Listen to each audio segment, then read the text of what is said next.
something happened, a near-death experience happened where I went beyond the cocoon, if you will, the container of my human self, my body. And instead of seeing my body from the operating room, I was out in space looking back at the earth. It was so beautiful. I saw that all life was connected and communicating with each other, but more like a visual symphony. It was gorgeous. It was so amazing. I had this sense of a complete bliss and union with life. Welcome to the Mindfulness Experience podcast. I'm your host, Keith Fiveson. On this podcast, I'm delighted to introduce you to Dr. Lisa Longworth.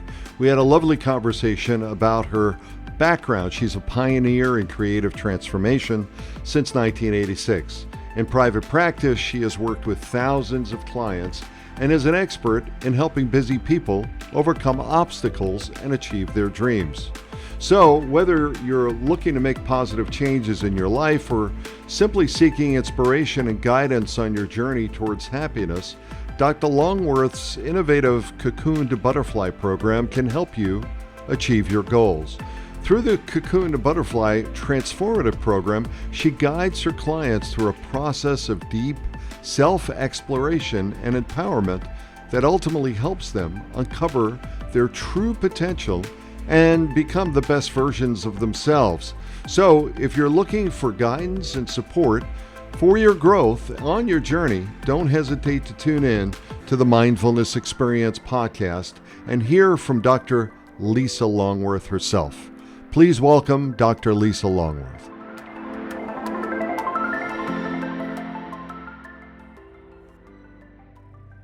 Hey, Dr. Lisa Longworth. Oh my goodness gracious. Look at you. Thank you so much for being here. What is happening? What's going on? Really?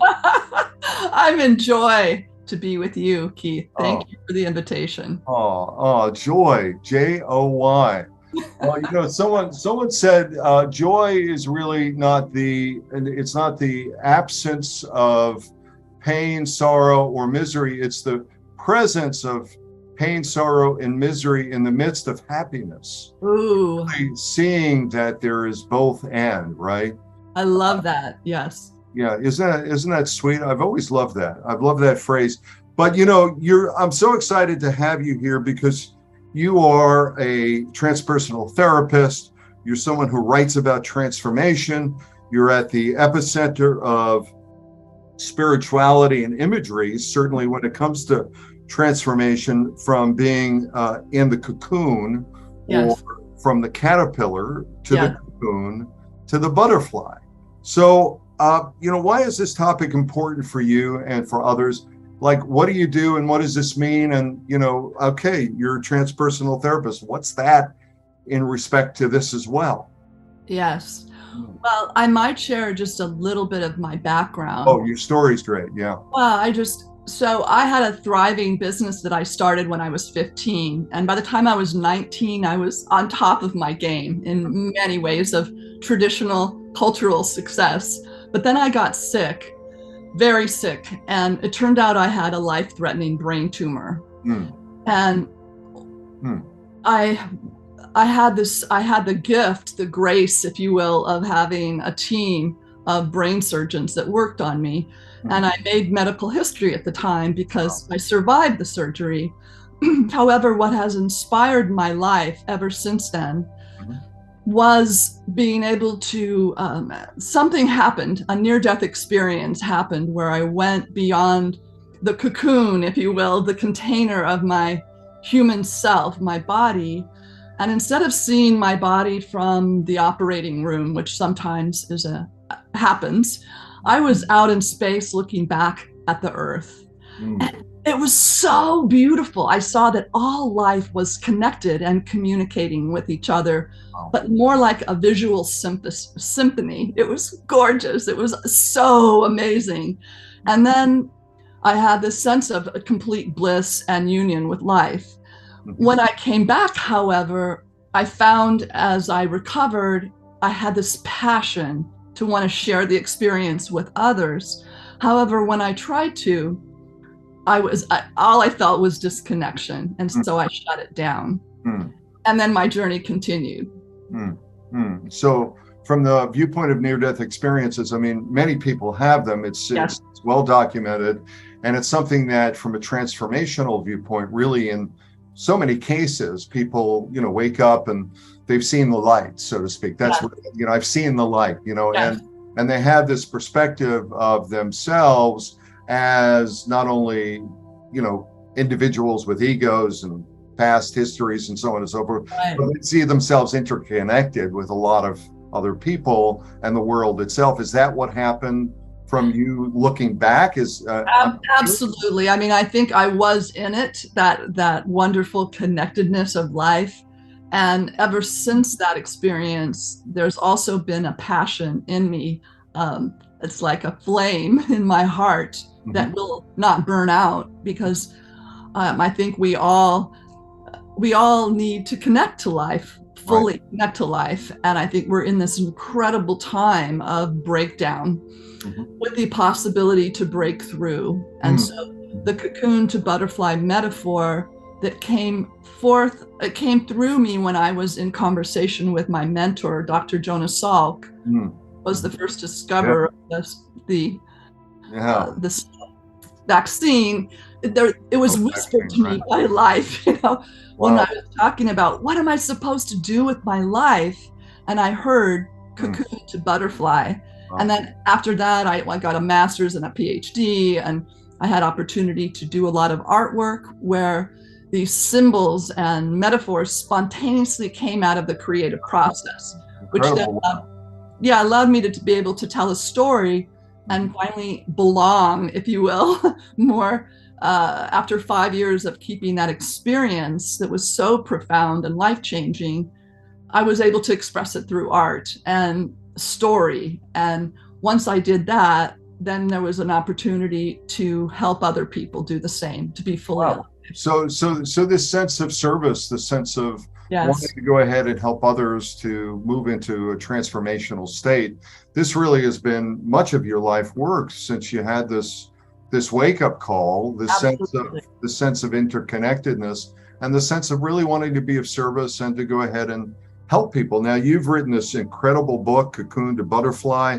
I know you've won an award for that, and you've had this workbook as well. So that's part of your work as a transpersonal therapist, I assume, right?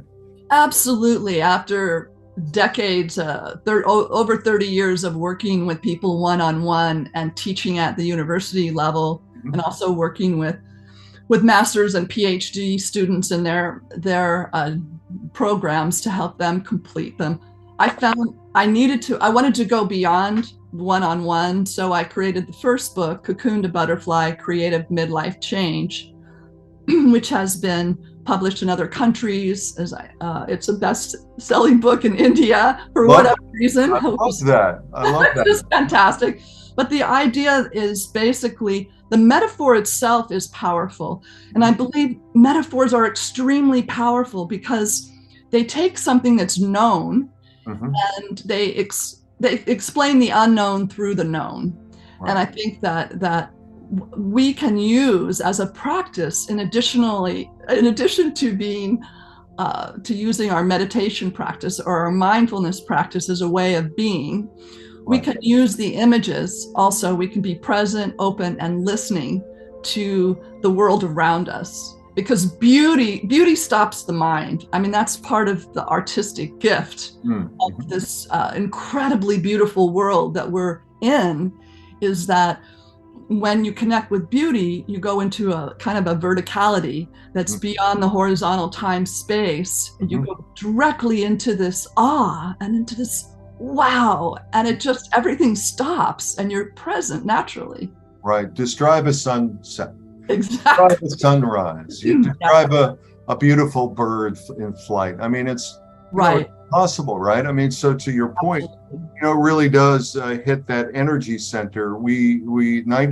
I heard this morning, I was listening to a fellow talk about the fact that, the imagery really speaks to us and moves us. The 95% of our our infrastructure as human beings is unconscious. So 5% is conscious, and the imagery really speaks to us on a very, on a very root basis. And you've done this wonderful piece of artwork, which speaks to this whole cocoon to butterfly, this womb or prison awaiting flight, right? This whole idea of really reinventing ourselves. And Absolutely. And I want to ask you a question around, what does that mean in terms of, the issues around change, the issues that people have? Because as a therapist, one of the things that I'm probably very aware of, in working with, I coach people, so working with people who are, and it's not, I always say it's not about showing up and throwing up, it's about showing up and changing, Yes, absolutely. and really making and change is difficult. It requires commitment. The nature of change is commitment, and commitment is challenge. So and it's very, very uncomfortable. Excuse me for interrupting you, but it's very uncomfortable. It feels unsafe. It goes against our genetic programming to feel good. Yeah. So one of the things we talked about was your book, Cocoon to Butterfly. And I had just said to you, well, the caterpillar doesn't like dying, the caterpillar has to die. So talk about that alchemical kind of process of change, because we know it's difficult, we know it's challenging. And you have, in our discussions, you have some real thoughts about it in terms of how it really feeds. It moves us into a liminal kind of space and a place of rebirth. So what does that mean to you? Yeah. Well, absolutely. I mean, it strikes me to go back to your metaphor of the sunset or the sunrise, the sun itself. And then you mentioned a bird. I mean, I was thinking back to a client who had done a cocoon to butterfly drawing, which in my work, in the first session, about 3/4 of the way through, you get out a pen. On one side of the paper, you do, okay, you're going through this change right now. Your current reality is challenging, 2 minutes, draw that. And then on the other side, there's the butterfly of your own becoming, your future self, draw that. So often what comes are these archetypal realms. Like it could be that, I remember a client that had a bird that was in a cage. And then that was the cocoon drawing, and he named it Trapped. And then the butterfly drawing was Freedom, and it had the bird flying in the sunset. So again, these are archetypes, but for him, just being able to see the image of the cage was an image that guided him in the next month that we worked together, to find that he, even though he was a physician, he was trapped. He was trapped in the container of that profession. And he knew that he had to get his musician activated. Those archetypes guided. That's big. So what's that phrase? Whether you think you can or you think you can't, you're right. Right? I mean, right. And it's really a question of recognition and choice. And that's, that's certainly what I'm all about in terms of the mindfulness experience. It's around helping individuals gain recognition and choice, because so often we're stuck in a karmic loop of habit formation, doing the same old things again and again and again. So it's stimulus response and getting that recognition and choice. So how do you wind up doing that? Because you're really talking about this change, right? This change. So there's this alchemical process. Somebody draws it out. They go ahead and have the ability to see where they're at. Yes. So it's a ha-ha moment. And now what? Well, they tell a story also, and in the Cocoon to Butterfly, both of the books, the workbook is a 49. It's a second book. It's a 49-day journey, and every day they do this soul scribble, this 2-minute. It's not just a doodle. Keith, it's also, you put some intentionality into it. So you ask a question, or you're quiet, and then something comes out, you name it, you write down a story about it, and then you keep on writing. So it's that practice. But then there's also the 7 transformational steps of the Cocoon to Butterfly process. Are about stop, be present, open, allow, Mhm. let go, simplify, and transform. So And stop, be present, open, allow, let go, simplify, and transform. right. So you're Beautiful. also being guided through a chapter that has exercises and examples, and it goes into, like, one of the most important ones, I believe, is really allow it to be uncomfortable, because inherent in the creative process Mhm. is this creative tension, and it gets so uncomfortable to be in that tension. But if you know, oh Mhm. my God, this is painful, this is uncomfortable, and I'm going through some kind of breakdown, like the caterpillar, the body breaks down and become a liquid soup. But Mhm. then there's those imaginal cells inside of the cocoon that then begin to eat its former self as it's developing into its future self. Mhm. Mhm. So there's power in that breakdown, Mhm. and it becomes a breakthrough, but only if you're really aligning to the larger life, to the natural world. For Mhm. instance, we can throw our iPhone Mhm. accidentally off the balcony, and that breakdown is not going to be regenerative, right? It's not, Yeah. but our Unless you really invisible wanted to upgrade and spend the money. an upgrade.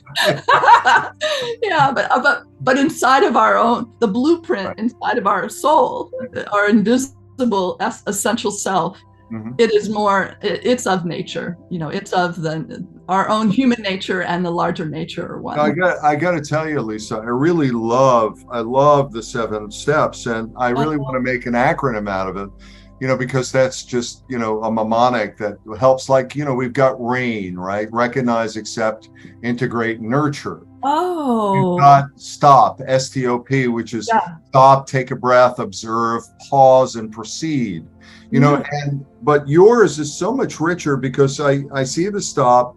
The be present to me means take a breath, Yes. breathe in, open up your awareness, Yes. allow, just accept and allow whatever is present to be present, right? Yes. Then let go of your grip on it, that somehow you have to change it, and just be aware of it, Mm. simplify it like an elephant, simplify it down, kind of break it down. Yes. And then when you break it down from again, I'm getting in my coaching mode, Love. what are the things that we can do to go ahead and, make a difference? Because as I like to say, you didn't cause it, you can't cure it, and you can't control it. Now, if that's the case, leave it alone. But if you can really make a difference out of your own life, then, make the difference. Do the things you need to make the change. I love that. Keith, would you like to co-create a program together? Yeah, yeah, yeah. I like it. I can see where it got. We have like stress balls. Yes. We've got whatever. Okay, sure. Put you Serious. on the spot. I'm so serious. Your method is just so wonderful. So waking up and doing the soul scribble really allows. It's not just scribbling. It's really intentionally getting Absolutely. things out, Right. and doing that process. Can you talk about that a little bit more? Is that kind of at the beginning of is there an intuition here? It seems to me like there's Absolutely. a deep intuition that you're saying, what's the message? What do I need to do? Where am I going? That kind of thing. Absolutely. Yeah. Yeah, I think letting intuition be the guide. And as my mentor said, uh, with reason by its side. So many great, like Jonas Salk's breakthrough with the polio virus, he knew the body so well, he could actually become the polio virus in his imagination, and then he knew how to solve the challenge. Hmm. And Einstein, and many of these great geniuses, they let their intuition guide them. They let images guide. Mhm. And our own genius, I believe, is also revealed when we open. We're not just in our monkey mind head trying to figure out, how do I change? How do I go through this? Do I do this or that? But we pause and we open and we ask. We ask, if it's comfortable, you ask yourself, you ask life. If you have a religious connection, you ask God, show me. And then let this very simple childlike scribble come forth. And then you look at it name it, and you create with it, and something comes through. It may not be obvious in the beginning, but the image is very powerful. I mean, we dream at night.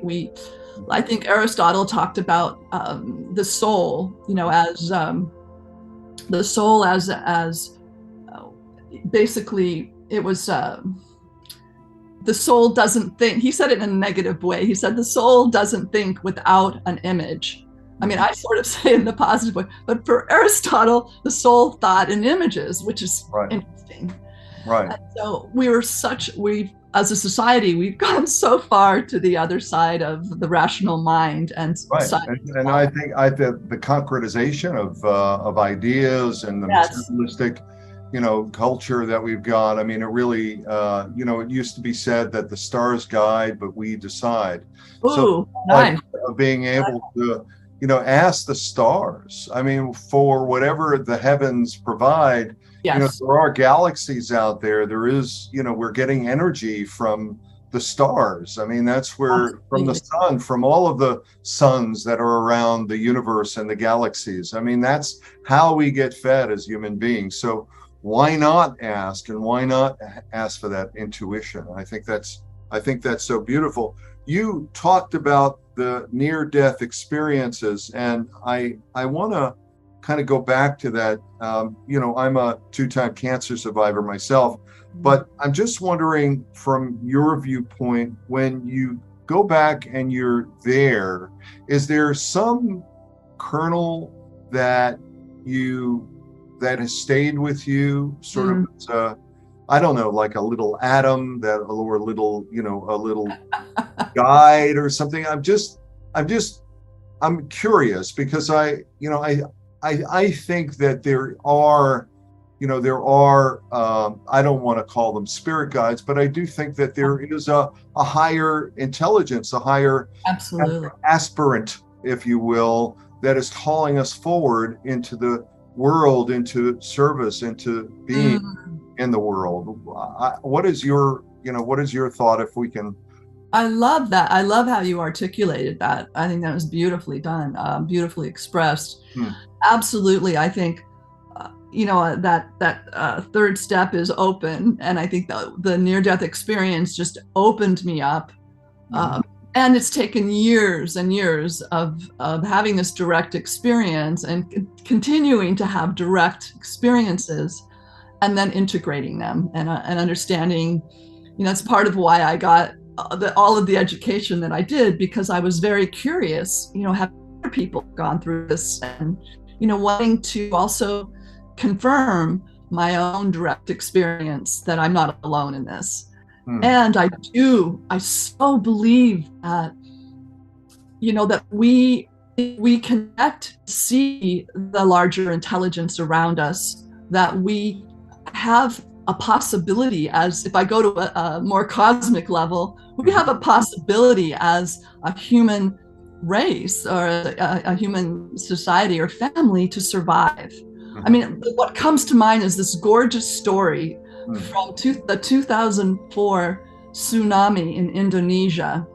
And there were boat people there that saw all of a sudden the dolphins swimming out, like they had never seen them before in their lives, but all of a sudden they saw all the dolphins swimming far, far out to sea. And they knew in that instant that they had to go back to their homes on the shore and collect their things, put them in their canoes, and follow the dolphins. That tsunami, millions of people perished, thousands of people perished, and millions of dollars worth of damage happened. But here's the thing that's so exciting for me is that no wild animals died in that. Humans died, but not the boat people, but wild animals didn't. And to me, that's part of that larger intelligence and the opportunity that each of us have personally to open our lens of perception, to let go of the cloudedness of our beliefs and outdated Western industrial society stuff, be free of that, and open up and listen to life. Mm-hmm. Watch when those dolphins happen, because we know with all the stuff that's going down in the world, stuff is going to happen. Right. But if you're guided to follow the image, let that be your guide and trust life. I mean, it comes back down to that trust of life. Yeah, and I'm going to play a little devil's advocate with you, because to me, right now we see a lot of people that are, they're just so disillusioned with life, Mm-hmm. and they're checking out. They're drinking, drugging, eating, sexing, spending. They're getting onto media, and from the view of the Matrix, they're taking the blue pill. They're not taking the red pill. They're not seeing the construct for what it is, or the artifice for what it is, and they're not following their intuition, and they're not going down there. So do you think that we're right now, do you think we're in the midst of change, from a transpersonal viewpoint? Because I mean, that's the work you do, but do you see it as a transformational change that's happening across the planet? And do you think maybe it might have had something to do with that? And did what have You something? think COVID might have had something to do with that? I think it's all connected. I mean, certainly COVID changed a lot. I mean, you and I, this whole media of, of podcasts and webinars and all of that as a way that we can work anywhere in the world, it definitely has made a lot of changes. I absolutely know from the deepest core, you spoke about that. Was there a cell or an atom inside of me from that experience? Yeah. So with the near-death experience, I know that we're in this point, of evolve or die. I have another book called Evolutionary Artistry that has to do with the artistry of change and the artistry of building our future. And I absolutely am passionate and would do anything I could in my life to support each of us making a choice. Do you choose life? Or do you choose comfort and letting the human life, die? Take the red pill. Yeah, or to become the consuming caterpillar that's just going to die on its own. Are you going to identify with that, or the butterfly of your own becoming? So you think we are in the midst of change, and I see more consciousness, the rise of consciousness and the rise of certainly understanding the environment, the ecosystem, the biosphere, if you will, and also the biome, what we're eating, what we're putting into our bodies, and so on and so forth. So does that come into play with some of the work that you're doing as a transpersonal therapist? Absolutely. And I think that part of it is when I work one-on-one with a person, and you were talking about that same kind of thing, Keith, how do we be such a force of listening and presence, but at the same time guide that person that we're working with, or that group of people, to be true to themselves, to be authentic to their inner blueprint. And I think perhaps not all of us are guided to become butterflies. Some people are perhaps part of society that will stay in the caterpillar place, and that's okay. Right. But those of us that feel the calling, wake up to the call, the awakening. Absolutely. Yeah. There's something more. I think there's something more that people feel. Right. And it's when you feel that calling, but you're also maybe in a soup of a bit of confusion, and you're wanting to get clear by direct connection to life, not necessarily by following a guru or a teaching. Right. So change isn't always a good thing for many, because I was watching, and this isn't my experience, but someone was saying, I was born here. The people I know are here. My life is here. I have no desire to travel anywhere else. Yeah. I'm fine here. And, in the United States, over 60% of the people, my understanding, have never left the state that they were born in. Wow. So the real question of change is, and you talked about the soul before, and I've heard the soul talking about the soul goes deep. Yes. And the spirit wants to fly off. So there's always the struggle between the soul and the spirit. I don't want to change, but I do want to change. Right. And it just seems to me that when you look at those issues and those challenges about how people want to change, but they're afraid to change, they may have fear, and the breakdown, we know about the breakdown of the word fear, false evidence appearing real, That's or, beautiful. or F everything and run. And then there's the other side of fear, which is face everything and rise. So your work in your book really, in my view, really helps people to start to do the work from the cocoon to the butterfly to face everything and rise. Can you talk to that and how it winds up doing that in terms of the book itself or the workbook, perhaps?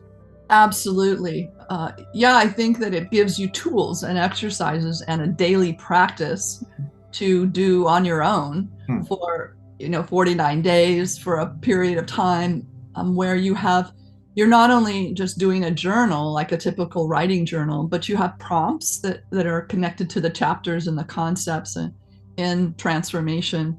And it helps, again, going back to the analogy of the boat people in Indonesia, that saw the dolphins. Is like we have an opportunity every moment, but every day, to be guided by our intuition. And I think women in general, just the way we're wired genetically, we have perhaps more access to that than men do. So you're talking about emotional literacy or emotional intelligence? Is that what you're speaking about? The ability to connect the head with the heart? Well, you have more access. Sense, for instance, just on a biological level, going back, the caveman and cave woman goes out to get the beast to bring home to feed the family, and she's got many children around her, and some of the kids are outside, but there's this sense of being connected to all of them at once. So I'm not trying to, that's just an example that is not that relevant at all to what I do. I always say that men are socialized very differently than women are. Women are socialized within the group and with the community and the ability to share. Men are very individualized, or there's an individuation process. We're not part of the hunter-gatherer community anymore. Right. We go out and we have to, it's dog eat dog. So the sublimation of feelings and emotions is very, it's very true. From a kid, from a young boy to a man, they've been taught how to sublimate and how to tuck in their emotions to stuff. Yeah. And they obviously vicariously, whether or not it's war or whether or not it's sports or some other way to go ahead and deal with the anger or the frustration of not being able to have emotional literacy. But that often is the big problem with a lot of men. But I think women do that better. But back to your point about the cave woman and the caveman. So they are socialized differently, and we were back on the boat people. So I think I've lost. Right. Well, I think just the point is we're also, or the way I see it, as we move not only individually into the butterfly of our becoming and the future of what's possible in humanity, but also shifting from the competitive society and individuals to a regenerative one. And women in general, with children, and I should probably have not even brought up this example because I think it's really the fact that the feminine in all of us is regenerative, it's inclusive, it's co-creative, it's collaborative, and all those qualities are part of what my experience is what we're building, not only in ourselves as the new possibility for being human, but also in our larger human family. How do we collaborate and connect and not see the differences between us as division, but the possibility that, let's try to create something new here. You're different. You have a different opinion. So rather than making you wrong, you're like, let's collaborate. What would it look like in a painting? Let's go back to the artistry. Evolutionary artistry is, wow, you have black and brown and I have white and yellow. Let's see what they look like next to each other in this in this painting, or those notes in a symphony of life. Oh, wouldn't that be beautiful? I mean, to have that co-collective, co-creative, to have the ability to co-regulate with each other and really create something beautiful. Absolutely. And I just am, like there's just so much going on in the world. There's so much trauma. There's a collective trauma that's going on. And, from the viewpoint of working with people, just to go ahead and regulate, to just calm yourself down. And then from a societal viewpoint, what you're talking about, Absolutely. I think, I don't know, Lisa, how do we do that? I mean, how do we, like, do we just, I'm serious about the question. I mean, do you just think it's going to happen organically, with people just kind of 100 monkeys, or the 100th monkey? What is that what is the 100th monkey? I think right. So. Well, I would say, going back to mindfulness, and the ability, and the first step of the 7-step process of just stop.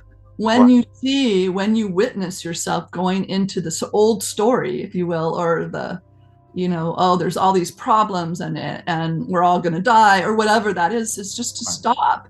Mm-hmm. And then if you've worked with the Cocoon to Butterfly program, or, just in this moment, if you have a favorite image, perhaps it's a sunrise.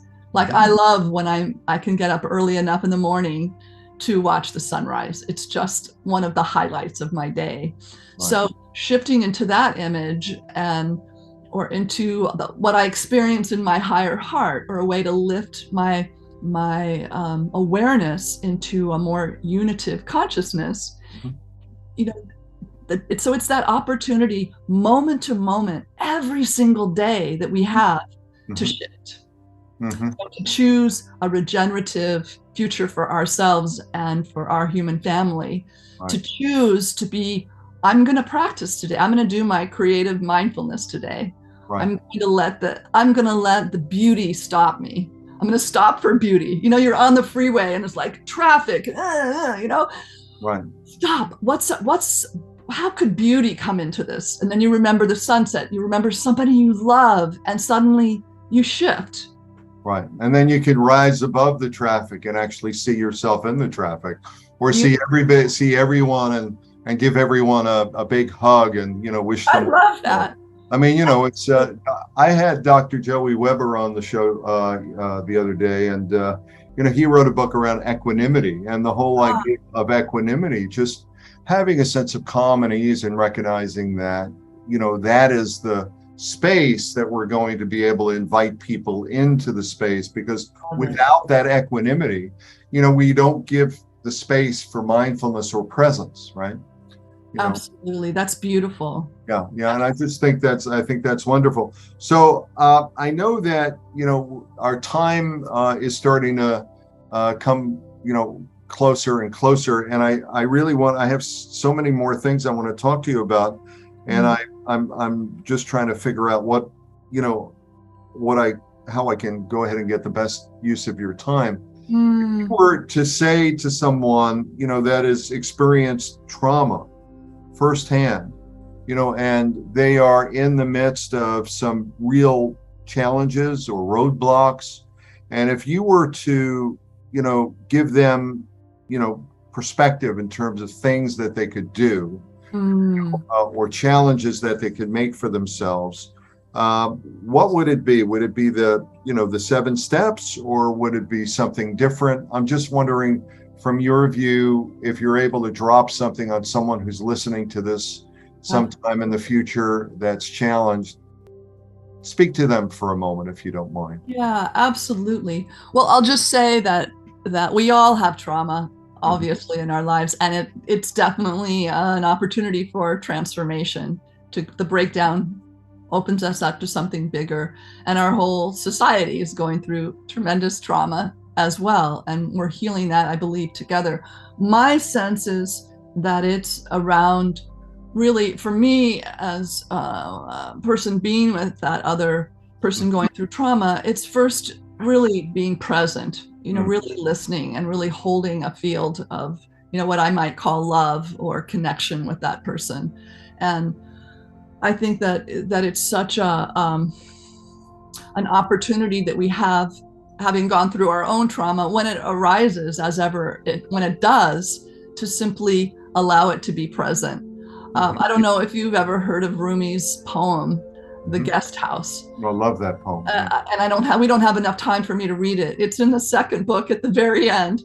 And we included it just because it's very much about holding, a space of allowing your guests to come in, even if they tear, the whole house apart and break all the furniture, that somehow they're a guest from beyond. We don't know why they're there, but just to allow that to be there. So I think that kind of profound love and acceptance is the beginning. And most of the people that I work with have gone through some trauma, but a lot of them are professionals that have done a lot of inner work, and they're just ready to go to the next level of their own development. And I think we're also having an opportunity to become world citizens, not just living in our same home. And I think that shift in consciousness is what part of the cocoon to butterfly process is about.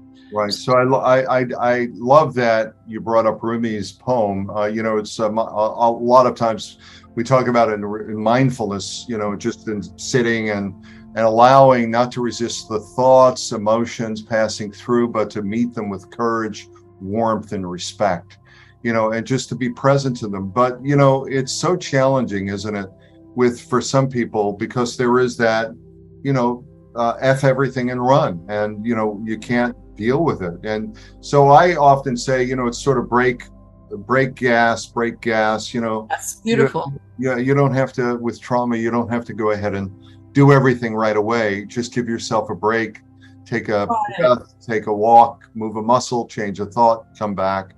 And the process is the path. And that my doctoral dissertation was as creative spiritual work, the process as path. So I think that's also when you can trust that slowly you're going to get through this. It's going to move.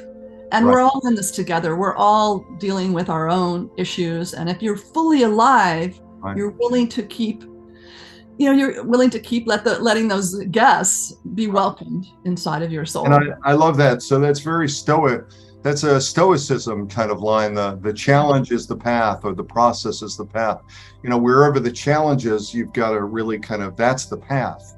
Absolutely. Push up against that challenge and really take a look at what is it that's challenging you, and why is it that it's challenging you, and what are the, where's the learning from that? And I think you're doing that certainly through this 7-step cocoon to butterfly process. Yeah, and I think that it's tricky business, especially as we get comfortable and we age. We kind of get set in our ways. That there can be this, You're this. looking at me when you say that. I know that. and yet to keep curious, like you're talking about, to keep interested in. Okay, yeah, it's comfortable and safe to be here, but there's something that's also evolving, and your willingness to look at that and put attention on that on a regular basis. And do the work, put the time in to do the work. Beautiful. So listen, Lisa, how do people find out about you and get your book and really start working with you? As I expressed, I am looking forward to, diving into the book more and doing the work myself. But tell people about how they get a hold of you and find your book. Please reach out. Thank you. Please reach out. I love to connect with people individually or have opportunities for collaborative connection. So go to my website, write me a note on the contact page. There's links also. Both books are on Amazon. But reach out. I think that's another piece too, that sometimes we don't have the what's the word? The courage to just stretch beyond. We call that chutzpah here. Exactly. To just get beyond our comfort zone and go on a website and click the button that says contact and just put your name in and say help. Please contact me. But do, because we're all in this together, and I would love to hear if there's anything I've said that resonates. I'd love to hear from the listeners. Excellent. So Dr. Lisa Longworth, Longworth, certainly worth the investigation and for a long time. So I really appreciate you being on the show, and and it's easy, it's lisalongworth.com. So lisalongworth.com. There you go. Yeah. And also on LinkedIn and all of the social media channels. So check her out, and I look forward to further discussions with you, Lisa. I think this is just the beginning of many. So I really hope so. What a delight to be together. It's definitely a co-creative, joyful butterfly experience. Thank you. Thank you. Thank you so much. Thank you for being a part of the Mindfulness Experience podcast. I hope you've enjoyed this interesting conversation with Dr. Lisa Longworth. I hope she gave you some insights into her cocoon to butterfly process, and you can apply some of our conversation to your own life. We have other exciting guests coming up on the next few weeks on the Mindfulness Experience podcast, and I hope you can connect with us. Leave a review, suggest some topics. I'd love to hear from you. You can also connect with me on my website, workmindfulness.com, for more mindfulness experience moments. Thanks again for joining, and I hope to see you on the next show. Take care.